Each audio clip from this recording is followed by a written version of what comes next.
Live and on demand, this is... Happening now, the latest following a fatal fire in Jamestown. We check in where the investigation into its cause stands. And a North County man will spend decades behind bars in connection with a federal child pornography case. Plus, the community comes together to help a Sherman family who lost their son last month. Live and on demand, this is WNY News Now. This is WNY News Now with live breaking news. A group dedicated to finding missing people here in Western New York is asking for your help in locating a 15-year-old girl who was last seen in Jamestown. WNY Missing and Identified Persons tells our newsroom that Ariana Sidlerly was last seen leaving Tops Market on Foote Avenue yesterday. She left after completing her shift to that grocery store in a black Honda van. The group's coordinator, Mary Williams, tells us that Sidlerly was spotted in a surveillance video entering that van around 3:30. Williams goes on to say that police then pinged her phone and that her device was not present at that address. Sidlerly is around 5 feet tall and weighs in at about 150 pounds. She has dark brown hair. Those with information on her whereabouts are asked to contact Jamestown Police at 716-483-7537, or you can simply call 911. And here's a live look from outside of our studios over downtown Jamestown, and we're getting some relief, weather-wise at least. Thank you for joining us for WNY News Now today. I'm Justin Gould. Our latest local news is coming up, but first let's get a check of our weather forecast. Chief Forecaster Dakota Hunter joining us live now with that, and it's sunshine abode pretty much everywhere we're looking, Dakota. Absolutely. The sun is out for this Monday, and we're going to have a quiet weather day today, which is well needed. You can see over Findlay Lake, the clouds are starting to part there in Findlay Lake right now, and if it's showing in the satellite and radar composite. Again, notice a few of those clouds moving across the southern tier, but they're kind of thin clouds right now, and we are going to see some good amount of sunshine as we go through the afternoon hours. So here it is through the afternoon, a good supply of sunshine. Clouds will start to roll in later in the day. Now there will be a chance for a light snow flurry later on this afternoon towards the evening hours, but the majority of the afternoon is dry. 33 to 39, this is above average with a south to southwest wind. Now we do have a couple chances for snow showers as we go through the week, but is there any more Arctic air? We'll talk about it with that Ultimate Satellite Solutions 7-day forecast later on in the show. Justin? All right, Dakota, we'll see you back in just a bit. Fire investigators continue to probe what caused a Friday fire in Jamestown that claimed the life of a 19-year-old man. Jamestown Fire Chief Matthew Kuhn, in an update to us today, said the fire at 109 Kidder Street likely started on the first floor. However, investigators are still looking into the flame's source. He says at this point the blaze is not suspicious. However, because a fatality was involved, investigators are taking extra due diligence, and a cause should be determined in a few days. Two people, 19-year-old Jacob Rinsler Harrison and a 3-year-old child, were rescued by firefighters from the first floor of the apartment house. Harrison later died from injuries sustained at UPMC Chautauqua Hospital in Jamestown, while the toddler was taken to Oshai Children's Hospital in Buffalo. In the latest update from police, he is listed in stable condition. Now, Kuhn says a firefighter was also hurt while attempting to rescue the two. He suffered first and second degree burns while trudging through heavy smoke and flames, which Kuhn tells us spread quickly. With an older type home that's a balloon constructed, the stud channels are open all the way to the roof. Once the fire breaches into those stud channels, from a low point inside the residence, the fire would tend to travel up towards the roof line. And if you look closely, you can see a stud channel that goes straight up in the front where that fire did extend up. Now, since his treatment at UPMC Chautauqua Hospital, the fire chief tells us his firefighter is doing well and recovering at home. The first responder would need to be cleared by his doctor before returning to service. The Red Cross is now assisting other tenants displaced as the property has since been condemned. A Chautauqua County man will spend 50 years behind bars after he was sentenced in a federal child pornography case against him. The U.S. Attorney's Office announced the sentencing of 26-year-old Dustin Post today. Prosecutors say state police in Fredonia began investigating Post after he recorded video of his alleged abuse of a 12-year-old girl. In November 2017, they allegedly discovered what was suspected to be child pornography in the form of images and video. Post is also charged with dozens of alleged crimes against children in a separate Chautauqua County case. In October, District Attorney Jason Schmidt unsealed a 24-count indictment against him, who is accused of 11 separate crimes of predatory first-degree sexual assault of a child, 9 separate crimes of first-degree criminal sexual act, and first-degree rape, all felonies. Well, after last week's decision to replace the current mascot and icon of Jamestown High School with a big cat, the school must now look at the logistics of rebranding. Our Julia Grass with more from the superintendent. Debate on this topic began in 2014 when the icon was changed from a red raider to a jay with feathers. The subject rose to the forefront again in 2020 when members of the Jamestown Justice Coalition spoke out against the jay with feathers, calling for a complete overhaul of the design. Since then, the high school has worked to eliminate Native American imagery in the schools, including the jay with feathers logo. Subsequently, Jamestown Public Schools Superintendent Dr. Kevin Whitaker asked the committee to research and recommend a new logo for JHS. The Seneca Nation was extremely, they worked with us extremely well. And they reached out to us and they said that they would offer private guided tours through their cultural and historical museum, which they provided. Members of that committee, the mascot committee, took them up on that offer and they did tours and learned quite a bit about the history of the Seneca Nation and where some of that imagery may have come from. Ultimately, the committee decided to return to the original JPS imagery from the 1940s of a big red cat, which connects the school back to its roots, as well as the name Red Raiders. And now what we'll do is we'll move forward and we will rebrand. We will launch the new logo, launch the new mascot imagery, and we will rebrand all those places that used to have that other image. We'll replace it. So we're in the process of replacing, over the course of a timeline, uniforms, murals, trophies, posters, stickers, window coverings, things like that. The superintendent explained that the rebranding process will take time, as the cost of replacing both large-scale areas like the football field and basketball court, as well as smaller-scale items like chairs and uniforms, will add up quickly. Whitaker tells us that 60 to 70% of students are accepting of the change, while others still remain hesitant. One of the things that we were really pleased to hear was that the students on the committee thought it was a really cool idea to modernize an older version of the imagery. And as we've started to roll it out, there's actually been some interest in the retro version too. So the old 1930s version, you never know, we might be marketing some of those old sweatshirts and things like that, the old design. The process of changing the school's imagery has taught students valuable life lessons, the superintendent believes. They were shown how to compromise and come to a decision together, whether or not they had differing opinions. Julia Gress, WNY News Now. Julia, thank you. During that rebranding process, the superintendent tells us students were also offered the opportunity to learn about the Seneca Nation in ways that were not described in their history textbooks. A Jamestown Police Department's cutest canine has officially earned her therapy dog certification. The law enforcement agency recognized their comfort dog, Hope, for the accomplishment over the weekend. Hope is partnered with domestic violence officer Emma Ward to help victims of traumatic events by providing support and, most importantly, snuggles.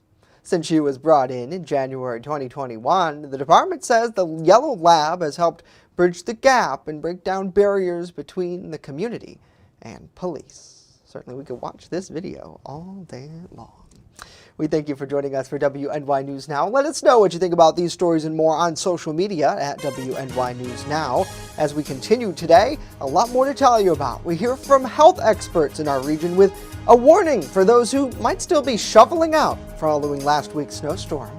And later, a look at the dramatic rescue on Lake Erie yesterday. Stay with us. WNY News Now. We'll be right back.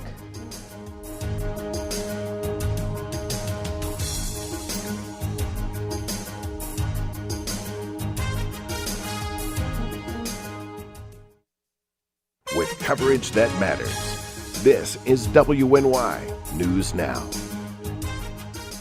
EagleZip.com is your local one-stop shop for all of your home and business computer needs. Located on Fluvan Avenue Extension, just outside of Jamestown, EagleZip.com sells and services all brands of desktops and laptops, as well as servers and network equipment for your business. All new computer sales include transferring your data from your old computer plus a 2-year warranty. Call EagleZip.com today. Stop by EagleZip.com today and let us make computers easy for you.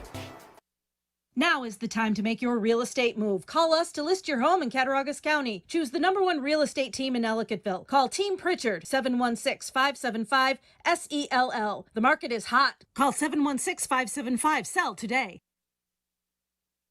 Home fires occur most often in winter. Keep anything that can catch fire at least 3 feet from heating equipment. And never use an oven to heat your home. Stay in the kitchen when frying, grilling, or broiling food.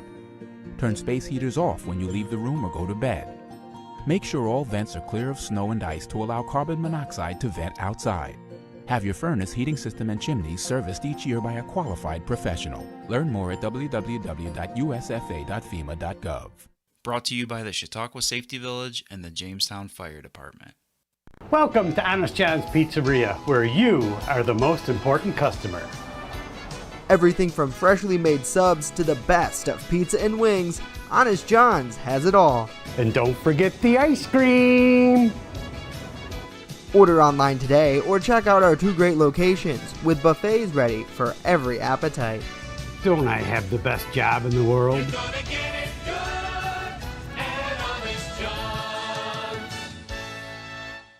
You're watching WNY News Now, where coverage comes first. A longtime canine with the Jamestown Police Department has passed away. The agency announced the news of Canine Mitchell's death in a post on social media. The retired dog died from cancer at the age of 12. He was Officer Eric Kraft's first canine as a new handler. Kraft and Mitchell were honored as Grand Marshals for the 2016 Jamestown Christmas Parade after Mitchell was stabbed and critically wounded by a homicide suspect that year. The department says Mitchell's selfless actions earned him the Police Cross Medal and the Medal of Valor. Well, with this constant snow we've been getting over the past few weeks, chances are you have spent a lot of time shoveling. While it may feel good to get it cleared away, overexerting yourself can be difficult and, in many cases, dangerous. Elspeth Meisner with our news partner WNY News Now has the signs you should know to prevent heart attacks when out there clearing the snow. Shoveling the snow, a daunting chore that can take a toll on your body. I think the thing about snow shoveling or any aggressive seasonal activity is that it can strain and stress the body in ways it may not be accustomed to. When people spend hours doing something they aren't used to, it can quickly tire them out, especially if they've overexerted themselves, which could result in a heart attack. But what things should you be on the lookout for? Yes, that stereotypical chest pain or pressure or fullness or belt tightening feeling is classic. The classic description is this. I have this, it can go into the neck, the jaw, the back, the armpit. The left arm is classic, but it can be the right arm and it can be no arm. And Dr. Becker says after shoveling for hours, if you have a tightness in your chest, maybe try taking a break. But after that break, if that tightness persists, then it's time to seek help. The abrupt onset of pain, pressure, shortness of breath, that does not get better. And it gets worse. And you feel terrible. And you feel like something's very wrong. That's always a trip to the emergency room. And even though the shoveling has to be done, Dr. Becker says to pace yourself. But just be very careful about a lot of aggressive overexertion in a short period of time. Elspeth Meisner, WNY News Now. Elspeth, thank you. Dr. Becker says to start now to prevent a heart attack by watching your cholesterol, being active, having a good diet, avoid smoking, and keep your stress levels low. 18 people had to be rescued from an ice floe that drifted away on Lake Erie yesterday. The group had been snowmobiling near Catawba Island, west of Cleveland, when the ice sheet cracked and began to drift ashore. A Good Samaritan with an airboat managed to rescue 7 of those stuck on the ice. The Coast Guard was able to save the 11 who remained stuck out there by using a helicopter and one of their airboats. Fortunately, no one needed medical attention. The National Weather Service in Cleveland had been warning people to stay off the ice on Lake Erie because this was a possibility. And last week, Pennsylvania's Legislative Reapportionment Committee approved the final House and Senate maps. House Republicans have expressed their opposition to the maps for weeks, and the top House Republican even announced a map of his own. Brendan Scanlon with more. They just want more Democrat districts. And under this map that will be revealed later this afternoon, that's what they'll have. Just a few hours before the final House and Senate maps were approved by the Legislative Reapportionment Commission, House Majority Leader Kerry Benninghoff released a House map of his own. Create such partisan districts that will only lead to more gridlock and less bipartisanship. For weeks, Republicans have been criticizing what they call unnecessary splits in the map. Many Pennsylvanians have been concerned about the splits in the preliminary map of municipalities in our cities. Benninghoff says his proposal has important improvements like less municipal splits and a lower population deviation. This is not just a real alternative. This is plain and simply a better map.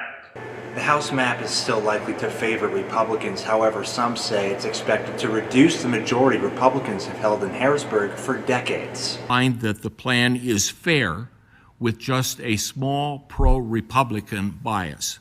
Benninghoff's amendment failed 2-3, and the final House map was approved shortly after with a vote 4-1. I, too, cast a yes vote for the plan, which means that it has been adopted by the Commission. Among the affirmative votes was Senate Majority Leader Kim Ward. There will now be a 30-day period where the maps can be challenged to the state Supreme Court. In Harrisburg, Brendan Scanlon reporting. Brendan, thank you. Coming up, the latest action on the ice as Team USA is set to face off rival Canadian team tonight. And later, the community coming together to support a Sherman family who lost their son in a house fire last month. The latest on those charitable efforts. But first, when we return, a full look at our weather forecast. Stay with us as WNY News Now will be right back.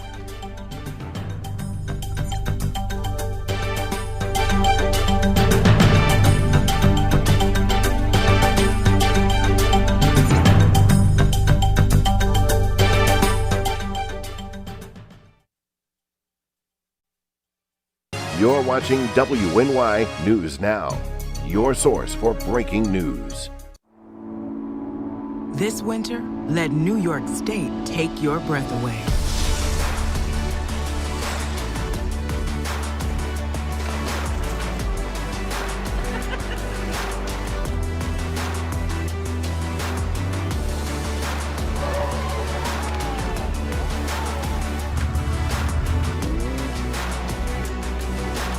Come be a part of it.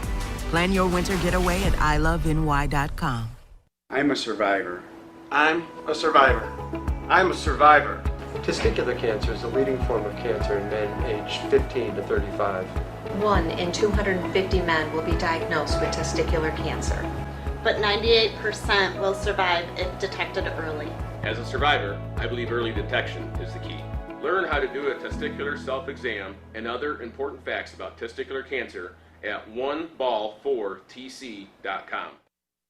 There's an old saying, there's no news in the newsroom. Well, it's true. The time I spend at the anchor desk is just part of my day. Most of our time is spent gathering stories in the community, stories that matter to you. We can't do it alone, and we need your help. When you see breaking news or have a news tip we should know about, drop us a line on Facebook today, email our news desk, or call our newsroom at 488-7226 so we can bring those stories straight back to you. With coverage that matters, this is WNY News Now.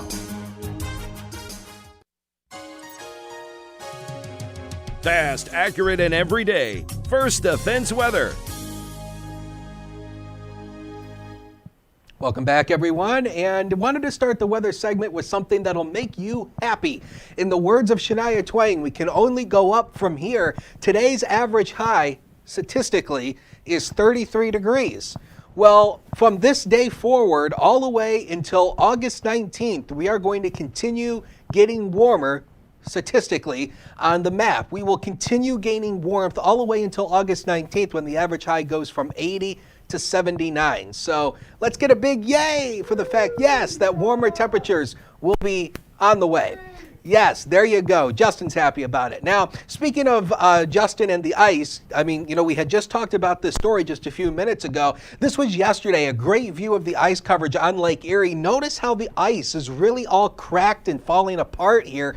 The ice is very unstable, so do not get on the ice on Lake Erie because it is very, because it's very fragile. And what happened the other day out there on Lake Erie where people got trapped on the ice, the same thing can happen. So don't get out on it. You need to make sure you know the thickness of the ice before you actually get out on it. The ice coverage is down to 81.6. We're rounded off to 82% with some of the warmer air that we've had recently that has helped to kind of knock some of the ice, and some of the stronger winds have moved some of that ice around. 34 is a noon hour right now. South wind of 13, so that does create a wind chill index of 25. But the warmer air today is going to mean we are going to see a little bit of snow melt. So obviously, when the air temperature is at 32 degrees or above, we start to see the snowpack start to melt a little bit. Well, what happens to snow when it goes below 32 degrees? It freezes. So tomorrow morning, as the low temperatures tonight drop below freezing, there could be some black ice to contend with tomorrow morning,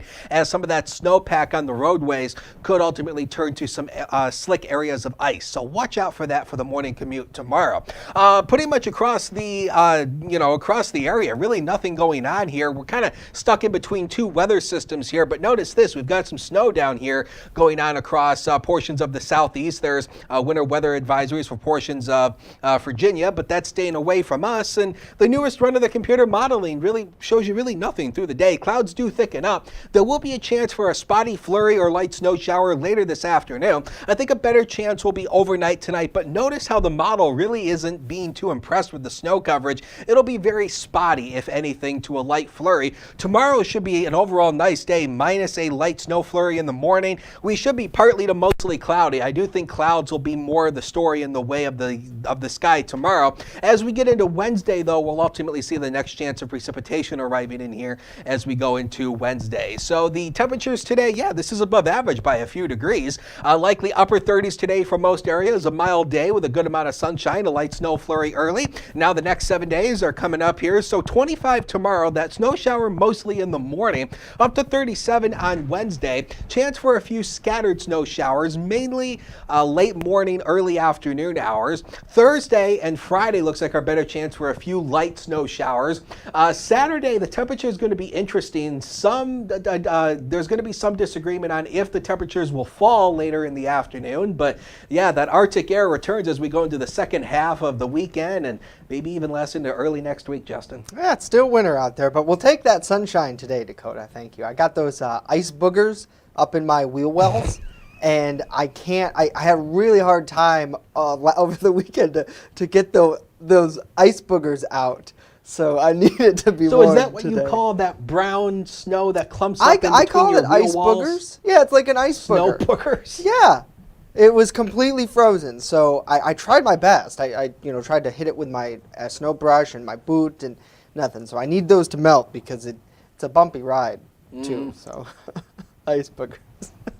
Well, speaking of the ice, the U.S. women's hockey team, they're bringing fire to it. Already on the way to defending their gold medal, facing off against arch rival Canada in the preliminaries tonight. The Americans entered the tournament as defending champions after ending Canada's 4 Olympic championship run in a dramatic flourish with a 3-2 shootout in 2018. Hillary Knight was already deflecting questions about the matchup following a 5-0 win over the Russian team Saturday by noting the Americans must place first and focus on playing Sweden the next day. Canada, which faces a Russian team on Monday, followed a 12-1 tournament opening win over Switzerland with an 11-1 win over Finland. Hillary is a 4-time Olympian and fights for her team and other women on the ice. She's been influential in pushing for improved play and conditions for U.S. women hockey players.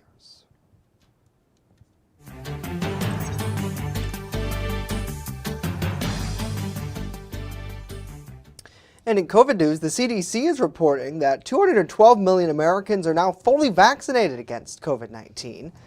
That amounts to 64% of Americans as of yesterday. More than 89 million Americans have been boosted, which amounts to about 27% of the total population. Only one state has less than half of their residents vaccinated, which is Alabama. About 1 in 5 eligible Americans above the age of 5 have not received a dose of the COVID-19 vaccine, according to U.S. health officials. And the White House says the timeline for Russia furthering to invade Ukraine is, quote, in the window. Russian military personnel are moving into position along the border in Ukraine, and NATO preparing to respond if needed. Amy Kelly has this update for us.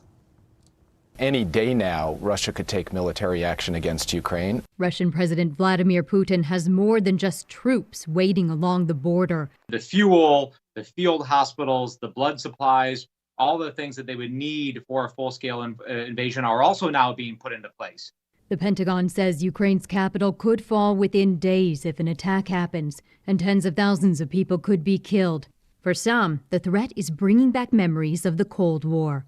This is a provocative, heinous vanity project by Putin, who I think has every indication that he wants to reconstitute the Soviet Union. NATO was formed in response to the Soviet Union, and its members are working together now. President Joe Biden has ordered almost 3,000 U.S. troops to reinforce NATO allies in Poland and Romania. German Chancellor Olaf Scholz visits the White House today, and Ukraine is top on the agenda. Meanwhile, Russia appears to be getting at least a bit of support from China. We saw in the Security Council on Monday, China side with Russia in the efforts to block the Security Council from having a meeting to discuss the situation in Ukraine. NATO hopes to avoid armed conflict. Sanctions are in the works, and Russia could choose to take the diplomatic path instead. I'm Amy Kiley reporting. With coverage that matters, this is WNY News Now. How prepared is your family if a hurricane shows up at your doorstep, or a flood, or a blizzard? You can't just turn away a natural disaster. That's why it's important to go to ready.gov/plan now. It has the tools and tips you need to make an emergency plan with your family. So if disaster comes knocking, let's go. You'll be ready to help keep your family safe. It's just a pizza. Yes! Make a plan today.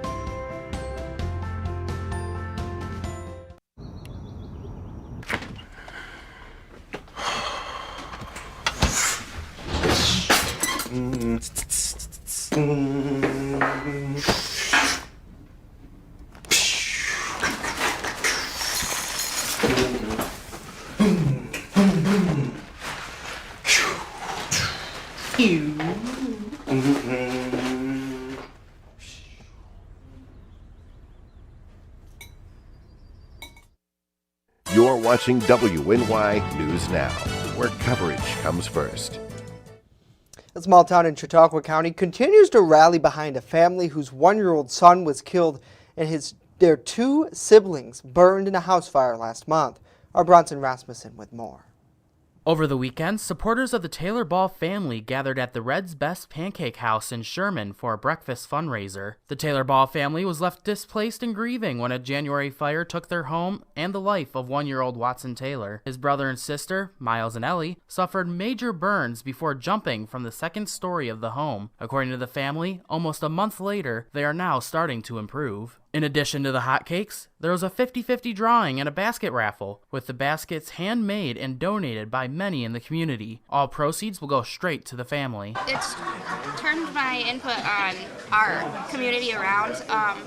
Literally everybody has gotten together, and it's just like it's a big family, is what it feels like. Community members that attended the benefit came with empty bellies and open hearts. It was great. This is a great event, great cause to raise money for a family in need, and it's great to see the community come together and support the family. The community has done well coming together to support them. I think they do a good job at when crises like this happen.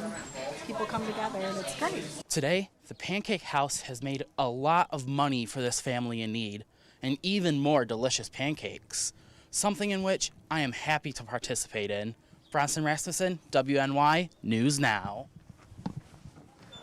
All right, Bronson, thank you for taking part and, of course, donating. Next, the community looks to help them even more with another benefit planned for this June. More info found on their Facebook page. Well, that's going to do it for us today. News 24/7 at WNYNewsNow.com. Have a great day.